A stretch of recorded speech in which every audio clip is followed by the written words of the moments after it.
Hey guys, Merrick coming at you not live, and today I'm finally going to be able to get to talk about these figures that I've been wishing to talk about for about a month now.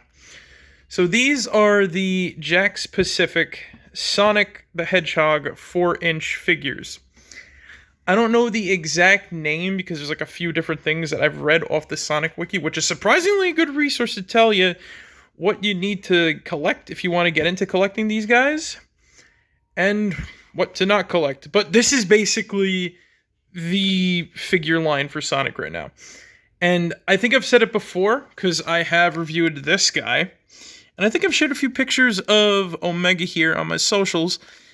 But these figures are just perfect. I have been in a lull of collecting for quite a while now. And Star Wars hasn't really been doing much for me for the most part, only because the stuff I want to get has been getting very expensive. I'm kind of running low on some Power Ranger stuff, and I kind of needed that perfect sort of like mid-ground to look. And I think this is what's really hitting it right now. I've owned a few Sonic figures, and I think you might have seen them in some of my older collection catalogs, I should say, or reports, or whatever you want to call them, updates, I should say. But this time, it's like, now we sort of have a full sort of set to go off here. So Jakks Pacific kind of picked up the license, and this is what we've been getting so far. And there's a lot more figures, a lot of Sonic specifically, but for what we have here, these are like a great selection, especially because we've never gotten a Chaos figure before, for example. Or Big, from my knowledge. Also, Omega, no, all these figures never got made before. What the f am I talking about? I've mainly been collecting the fucking, like, unique ones, because that's my forte. I've had Sonic, I've had Knuckles, I've had Tails, and you know what? This is what I'm going for. So, right now, there's, I believe, about 11-ish, I think about 11 or 12 series so far. And they released them in patches of 4 for some reason.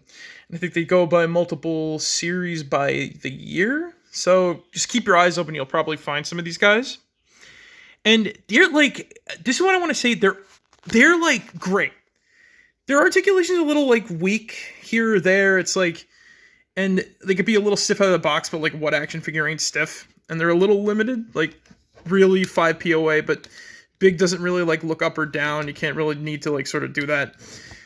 And the same kind of goes for all the other characters. You know, Sonic really hasn't been known for his like wide range of motions and whatnot. But for what they are, they're pretty damn good.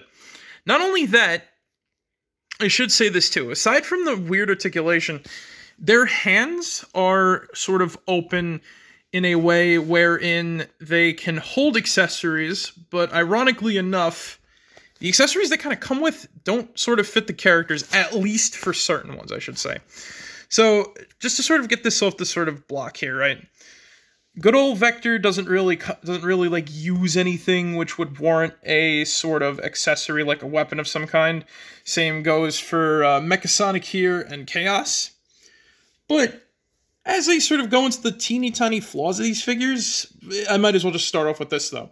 So, unfortunately for Big here, this figure's great, but he's missing 2 key factors.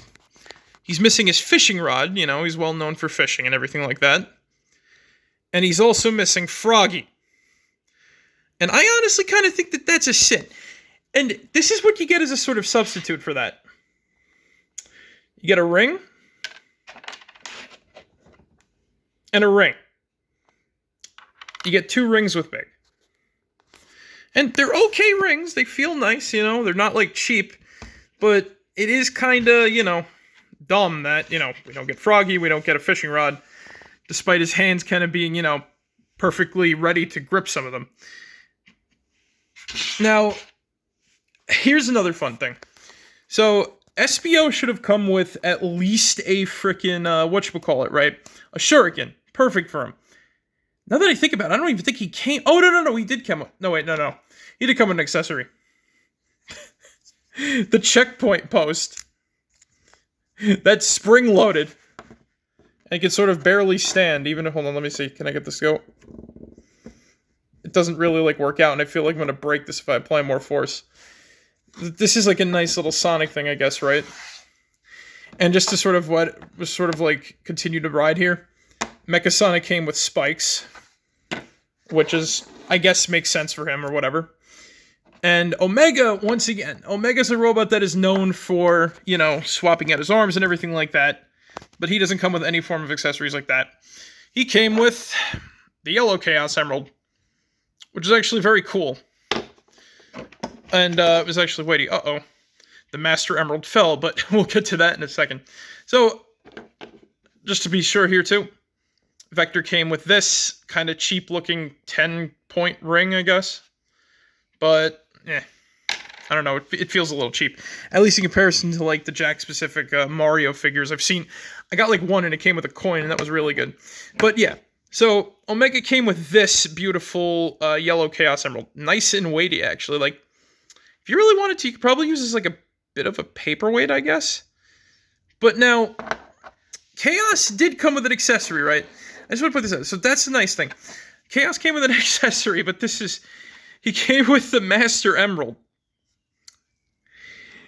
But in comparison to that other Chaos Emerald, this is freaking hollow, and it does not want to come up. There we go. This is hollow. Hold on, wait, can I... It doesn't even have, like, any sort of, like, weight to it. It's gonna... It doesn't even make, like, that big of a sound. As opposed to the regular Chaos Emerald. I'm just gonna drop this on the floor. Yeah, it has, like, a heftier sound to it. But yeah, that's kind of odd, all things considered. And I have seen some customs, at least, of Omega here, where people did give him, like, his gun arms and everything, which are pretty damn cool. But I guess it's kind of like the sort of case with, I don't know, I guess I don't want to give kids weapons and shit, at least with Sonic characters. But, like, these are very well done, especially because, like, you know, you're sort of like Star Wars figures in that aspect, where they can be collectible and everything. So, I'd say check these out if you can. I really do recommend it, because, look, the more we get of these guys, that means the more stuff's going to come out. And the more stuff that comes out, right, we're going to get some more different types of characters. Hell, some playsets even came out with stuff like the Death Egg Robo. And the Death Egg Robo, from what I've seen, is super articulated. It's a perfect display piece as well as a good play piece for kids who want to play with it. So you throw that in, right? We have Chaos here. I can see if this is a very successful line and Jakks Pacific is able to continue with it, maybe we'll get a perfect Chaos playset with a fully articulated perfect Chaos figure. Perfect for collectibles, or, well, perfect for collectors, great play value for kids, too. Sonic's a big brand, it works out in the end, right? Just kind of like how Star Wars did its collectibles a while back. And even so, like I said, with the little tiny flaws, I'm kind of glad these guys exist, because I'm a big Sonic fan, and I've been kind of hurting for collectibles, and you know what? This is actually kind of working out. So I'd say pick these guys up if you want to have like a pretty good time with like finding some unique figures. There's even some good chase ones too. Like I said, there's a lot of Sonic, but like with the unique character wise, we've gotten some pretty good ones so far. Like I said, these are all of them for the most part. Also, maybe I would say like the Dr. Eggman Robo or whatever it's called. You know, the one that helps him out in Sonic and Knuckles, I believe, and Sonic 3. They have him. I'm actually kind of looking for that guy. He's not really like a super chase. I could technically order him, but I'm kind of just making him a chase figure for now. I want to see if I could find him out in the wild before I like do anything drastic and paying like aftermarket value for the guy, because I think he's like fairly new. But yeah, nah. For what you get some pretty good for what you get. These are actually like they're even less. They're even like less than Star Wars figures from what I can tell. So yeah, check them out. They're really nice. But anyway, guys, this is this short little review of these dudes. Oh, and wait, before I go, too, I should recommend. They gotta make it Charmy. This is a cardinal sin here, wait. They made both Espio and they made Vector, but no Charmy. What the hell? I want to have Team Chaotix with this. But yeah, so, check them out. Have yourself a good hunt. I'll see you guys next time. Merrick out. Peace. Have a good time.